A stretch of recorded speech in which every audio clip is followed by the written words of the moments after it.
Ami is our everything, my everything. Mister ইউনো, আপনার আইডিয়াটা বেশ আকর্ষণীয় এবং উচ্চাকাঙ্ক্ষী, তবে আমার মনে হচ্ছে এই প্রজেক্টটা অনেক বেশি ঝুঁকিপূর্ণ। আপনার বাজেট প্রেক্ষাপট আর সময়সীমা বাস্তবসম্মত বলে মনে হচ্ছে না। ঝুঁকি তো সব প্রজেক্টেই থাকে, তাই না মিস্টার জিওন? আর আমার বিশ্বাস আমরা যদি একসঙ্গে কাজ করি তাহলে এই প্রজেক্টটা থেকে আমরা অনেক বেশি রিটার্ন পেতে পারি। অবশ্যই আমি আপনার সাথে একমত যে সব প্রকল্পতেই ঝুঁকি থাকে, কিন্তু এখানে যা দেখছি সেটা ঝুঁকি নয়, অনেক বেশি অবাস্তবতার সংমিশ্রণ রয়েছে। ক্লায়েন্টদের প্রত্যাশা মেটাতে হলে আমাদেরকে আরও পরিষ্কার ও স্থিতিশীল পরিকল্পনা করতে হবে, আর এই মুহূর্তে আমি এখানে সেটা দেখতে পাচ্ছি না, তাই ভরসাটাও পাচ্ছি না। টেবিলে থাকা অন্যরা একে একে জঙ্ককের বক্তব্যে মাথা নাড়ালো। ইয়নো একটু অস্বস্তি বোধ করলেও সে নিজেকে সামনে নিয়ে বলল, ওকে মিস্টার জিওন, আমি আপনার বক্তব্য বুঝতে পেরেছি। হয়তো কিছু কিছু জায়গায় আমরা পুনর্বিবেচনা করতে পারি, তবে আপনার স্পষ্ট ফিডব্যাক পেয়ে ভালো লাগছে। ইয়েস, সেটাই ভালো হবে। আমি চাই আমরা কোনো প্রজেক্ট হাতে নেওয়ার আগে সেটা যেন বাস্তবযোগ্য কিনা সেটা পুরোপুরি নিশ্চিত হই। এই প্রজেক্টটা যদি সফলভাবে গড়তে পারেন তবে সহযোগিতায় আমরাই আগে এগিয়ে আসব। মিটিং শেষ হলো, কিন্তু জঙ্কক ও ইয়নোর এই কথোপকথন তাদের মধ্যে একটি দ্বন্দ্বের ইঙ্গিত দিচ্ছিল। দুপুরে সূর্য তখন আকাশে উজ্জ্বল হয়ে উঠেছে। তে শাওয়ার নিয়ে ফজরের কাজা নামাজ ও দুপুরের নামাজ পড়ার প্রস্তুতি নিচ্ছিল। তার মন একরকম শান্ত কিন্তু অস্থিরও বটে। আজ তার হৃদয়ে কিছু চাপা চিন্তা ছিল, কিন্তু নামাজে দাঁড়ানোর আগে সে তার সব চিন্তা আল্লাহর কাছে সঁপে দিতে চাইল। জায়নামাজটি সঠিকভাবে বিছিয়ে সে সোজা হয়ে ঠিকঠাকভাবে দাঁড়িয়ে পড়ল। তার প্রতিটি পদক্ষেপ যেন একটি নিবেদন, প্রতিটি সিজদা যেন আল্লাহর কাছে তার নিরন্তর প্রার্থনা। নামাজের প্রথম রাকাতে ফজরের কাজা নামাজ শেষ করে সে আল্লাহর কাছে তার অতীতের সব অনুশোচনা ভুলে যাওয়ার চেষ্টা করছিল। পরবর্তী রাকাতে তার মনে হচ্ছিল একমাত্র আল্লাহ আছে যে তাকে এখান থেকে বের করতে পারে। সে সেটা নিয়েই তার কাছে চাইছিল। নামাজের শেষে সে কিছুক্ষণ সেজদায় মাথা নত করে রাখলো, যেন আল্লাহর কাছে আরো গভীর প্রার্থনা করতে পারে। আল্লাহ, তুমি আমার জীবনের সকল কষ্ট ও অশান্তি দূর করো, আমার বাবাকে সুস্থ করে তুলো। আমি তোমার দোয়া ছাড়া কিছুই আশা করি না। বেশ কিছুদিন পর জঙ্কক তার অভ্যাস মতে ভোরে উঠে পড়ল, তবে তার মনে ছিল অদ্ভুত এক শান্তি। ঘুম থেকে উঠে চারপাশে তাকিয়ে দেখল তে এখনো গভীর ঘুমে মগ্ন। তের মুখে সেই শিশুসুলভ শান্তি যেন তার সমস্ত ক্লান্তিকে মুছে দিচ্ছে। জঙ্কক ধীরে ধীরে তার পাশে গিয়ে বসল। তের চুলগুলো এলোমেলো হয়ে বালিশে ছড়িয়ে আছে। সে ভালোবাসায় ভরা চোখে তের দিকে তাকিয়ে মৃদু হাসলো, তারপর আলতো হাতে তের মাথায় হাত বুলিয়ে দিতে লাগলো, যেন এই ছোঁয়া তার সমস্ত ভালোবাসা প্রকাশ করতে পারে। কপালের একপাশে একটু কিস করে খুব নিচু স্বরে বলল, তুই আমার একমাত্র শান্তিতে, যেখানে আসলে আমি আমার পুরো দুনিয়া ভুলে যাই। তে ঘুমের মধ্যেও সামান্য নড়ল, কিন্তু পুরোপুরি জাগলো না। জঙ্কুক মৃদু হেসে উঠে দাঁড়ালো এবং ফ্রেশ হতে চলে গেল ওয়াশরুমে। শাওয়ারের ঠান্ডা পানির ধারা তার শরীরকে যেমন সতেজ করছিল, তেমনি মনকে উদ্যম করে দিচ্ছিল নতুন সকালের জন্য। মাথায় ঘুরছিল তের মুখের সেই প্রশান্তিকর ভঙ্গি আর বিগত রাতের বিশেষ মুহূর্তগুলো। ফ্রেশ হয়ে জঙ্কক বাগানে হাঁটতে বের হলো। বাগানের শীতল বাতাস আর ফুলের মিষ্টি গন্ধ তাকে আরও সতেজ করে তুলছে।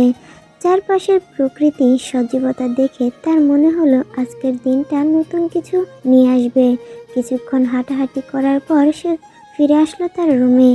তে এখনো ঘুমাচ্ছে। জঙ্কক আলমারি থেকে তের জন্য একটি জামা বের করে বিছানার পাশে রেখে দিল। তারপর ধীরে ধীরে তের পাশে বসে আবারও তের মাথায় হাত বোলাতে বোলাতে বলল, তে ওঠ, এবার অনেক দেরি হয়ে গিয়েছে, নাস্তা করতে হবে তো।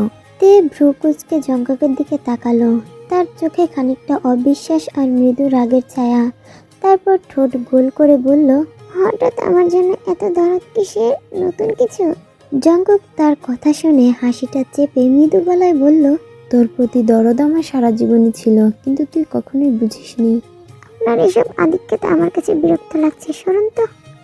তুই আমার স্ত্রী, তোর প্রতি আমার ভালোবাসাটা যদি তোর কাছে আধিক্যতা লাগে তাহলে আমার এখানে কিছু যায় আসে না।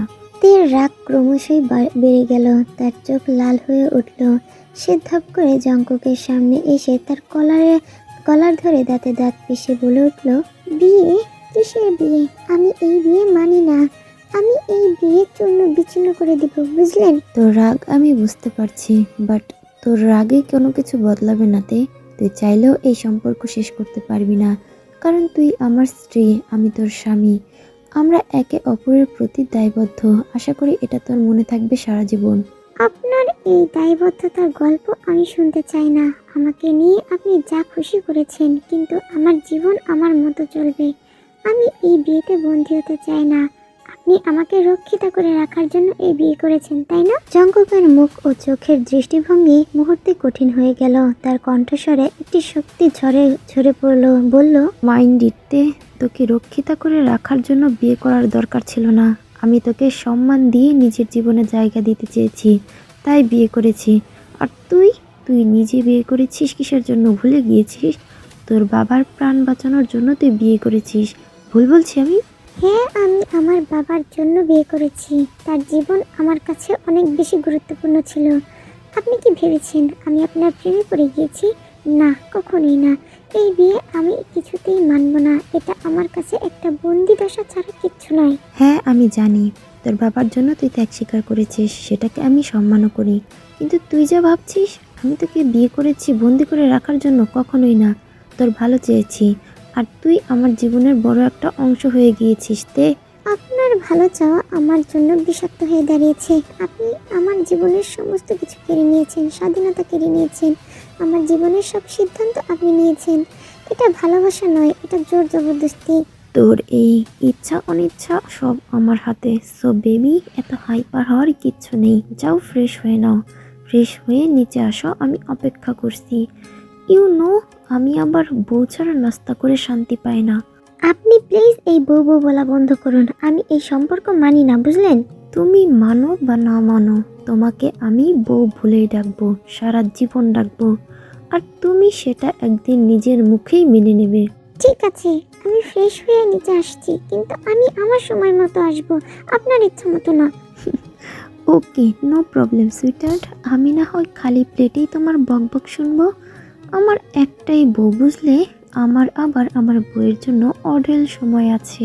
রাগে গা পিত্তি জ্বলে যাচ্ছে তের। তে কোনো কথা বলল না, আর চুপচাপ চলে গেল ফ্রেশ হতে। তে ফ্রেশ হয়ে নিচে নেমে ডাইনিং টেবিলের কাছে এসে চেয়ার টেনে বসে পড়ল।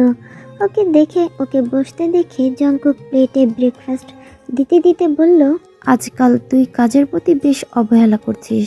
কাল সকাল থেকে আমি তোর হাতের রান্না দেখতে চাই। ইভেন আমার সব কিছু তুই করে দিবি। অফিসে যাওয়ার আগে ফাইল, ল্যাপটপ, কাগজপত্র, জামা কাপড় সব কিছু তুই গুছিয়ে দিবি। আমি কোনো না বা তর্কে জড়াতে চাচ্ছি না। তে ডোন্ট কেয়ার ভাব নিয়ে রুটিতে জেলি লাগিয়ে বাইট দিচ্ছে। ওর এমন ভাব দেখে রাগে গজগজ করে উঠে জঙ্কুক বলল, আমার কথা কি তোর কানে যাচ্ছে না? তে নির্বিকার, তার মতো সে খাচ্ছে। চেয়ার থেকে উঠে সে তের দিকে গিয়ে হাতের কবজিটা টেনে উঠে দাঁড় করালো তেকে। নিজের কাছে এক টানে নিয়ে আসলো তেকে। জঙ্কুকের রাগান্বিত তপ্ত শ্বাস আছড়ে পড়ছে তের মুখে।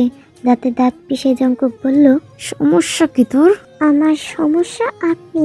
ঘেন্না করি আমি আপনাকে, ঘেন্না করি আপনার এই স্পর্শগুলোকে। যতই ঘেন্না করিস, আমার সাথেই তোকে দিন যাপন করতে হবে, রাত্রি যাপন করতে হবে। তুই আমার জেদ, যা আমি ছোটবেলা থেকেই পেতে চাইতাম। আর দেখ ভাগ্যের কি নিষ্ঠুর পরিহাস, তোকে সেই আমার কাছেই আসতে হলো। তোরকে এত সহজে আমি কি করে ছেড়ে দেব বল? যতটা কষ্ট এই আমি জিয়ন জঙ্কুক পেয়েছি, ততটা কষ্ট ঠিক আমি তোকে দেব মিসেস জিয়ন। আপনার এই বিকৃত মানসিকতার জন্যই আমি আপনাকে ঘৃণা করি। আপনি মনে করেন আমাকে কষ্ট দিয়ে আপনি সুখী হবেন। তাহলে শোনেন মিস্টার জিয়ন, আমি ভেঙে পড়ার জন্য তৈরি নই। আপনি যত কষ্টই দিন না কেন, আমি এই কষ্টের মধ্য থেকেও নিজের আত্মসম্মান ধরে রাখবো। জঙ্কুকের ঠোঁটে তিক্ত হাসি ফুটল। তার চোখে ছিল কঠিন দৃষ্টি। সে যেন কোনো এক খেলায় জিততে চায়। সে তের মুখের দিকে ঝুঁকে এসে বলল, তোর এই আত্মসম্মান, এই অহংকার আমি সব ভেঙে দেব। আমার জীবনে তুই শুধুমাত্র একটা চ্যালেঞ্জ, আর এই চ্যালেঞ্জ আমি পূরণ করেই ছাড়বো। আপনি ভাবছেন আমাকে ভাঙা সহজ, মিস্টার জিয়ন জঙ্কুক? আপনি যদি আমাকে নিজের মতো করে ভাবতে চান, তবে আমি বলবো সেটাই হবে আপনার জীবনের সবচেয়ে বড় ভুল। আমার জীবন আপনার হাতের খেলা নয়। তোমার যা ইচ্ছা বলো সোনা, একটা জিনিস মাথায় রাখো, শুধু তুমি শুধু আমার, ইউ আর মাইন। আর এটা কোনো কাকতালীয় ঘটনা নয়, এটা ছিল আমার পরিকল্পনা, আমার জেদ। তোর জীবন এখন আমার নিয়ন্ত্রণে এবং তুই আমার কথা মতোই চলবি। তে এবার এক ধাক্কা দিয়ে নিজেকে ছাড়িয়ে নিয়ে পেছনের দিকে সরে গেল। তার চোখে পানি জমলো, কিন্তু সে চোখ মুছে শক্ত গলায় বলল, আপনি যা ইচ্ছা বলুন না কেন, আমি আপনার নিয়ন্ত্রণ মেনে নেব না, কখনোই না। আপনি হয়তো আমাকে বন্দি করতে পারবেন, কিন্তু কোনোদিন আমার আত্মাকে বন্দি করতে পারবেন না। মনে রাখবেন, আমি কেউ আমাকে বাঁচানোর জন্য তৈরি করে নাই। আমি কারোর হাতের খেলনা নই, কখনোই নই। জঙ্কুকের মুখে কঠোর দৃষ্টি ফুটে উঠল, কিন্তু সে কিছুই বলল না। তার হাত মুঠো করে তের দিকে তাকিয়ে রইল সে, যেন আর কিছু বলার প্রয়োজনই নেই। তে আর এক মুহূর্তও সেখানে দাঁড়ায় না, দৌড়ে চলে যায় রুমের দিকে। তার চোখ দিয়ে তখন নীরবে অশ্রু গড়িয়ে পড়ছিল, কিন্তু তার মনে ছিল একটাই প্রতিজ্ঞা, কখনোই মাথা নত করবে না সে। জঙ্কুকও চলে গেল অফিসে। যাওয়ার আগে বাড়ির গার্ডকে কঠিন নজর রাখতে বলে গিয়েছে। জঙ্কুক গাড়িতে উঠে ব্যাক মিররের দিকে তাকিয়ে বাড়ির দিকে একবার দেখলো, মনে মনে বলল, তুই চাইলেও আমার থেকে পালাতে পারবি না তে, তুই আমার কাছে আসার জন্যই তৈরি হয়েছিস, আর তোকে আমার কাছেই থাকতে হবে। অন্যদিকে তে জানালার পাশে দাঁড়িয়ে দেখছিল জঙ্কুকের গাড়ি বাড়ি থেকে ছেড়ে যাচ্ছে। তার মুখে এক ধরনের অনড় জেদ ফুটে উঠল। নিজেই মনে মনে বলল, আপনি আমাকে যতই আটকাতে চান না কেন মিস্টার জিয়ন, আমি এখান থেকে বের হওয়ার রাস্তা বের করবই। আপনার কঠোরতা আর নিয়ন্ত্রণ আমাকে আটকে রাখতে পারবে না। তে বিছানায় গা এলিয়ে দিল, বালিশে মাথা রেখে চোখ বন্ধ করে গভীরভাবে শ্বাস নিল। তার শরীর ক্লান্ত, কিন্তু তার মন একেবারেই জেগে আছে। তার মনে একের পর এক ভাবনা আসতে শুরু করলো। তের মনে পড়ল হঠাৎ করেই ছোটবেলার সেই স্মৃতিগুলো, বাবার সঙ্গে বাগানে দৌড়ানো, মায়ের সঙ্গে সন্ধ্যায় গল্প করা, আর তার সেই চঞ্চল স্বাধীনতা প্রিয় সত্তা। সে তখন কতই না স্বাধীন ছিল, কিন্তু এখন তার জীবন অন্য কারোর হাতে বন্দী হয়ে গিয়েছে। তে এক সময় উঠে বসলো, তার চোখে ভীষণ দৃঢ়তার ছাপ। সে নিজে নিজে মনে মনে বলল, আমি কি এভাবেই থাকবো? না, কখনোই না। আমি আমি কিছু করতে হবে আমাকে। আমার জীবন আমি অন্য কারো দখলে দিতে পারি না। নিজেকে মনে মনে অনেকটা শক্ত করছিল তে, কিন্তু একটা ভয় তাকে পিছু ছাড়ছিল না। সে জানে জঙ্কুক সহজে কিছু ছাড়বে না। তার সেই দৃঢ় আর নিয়ন্ত্রণের অভ্যাসের কাছে বরাবরই তাকে হাঁটতে হয়েছে। তে বিছানা থেকে নেমে ঘরের এক কোণে গিয়ে দাঁড়ালো।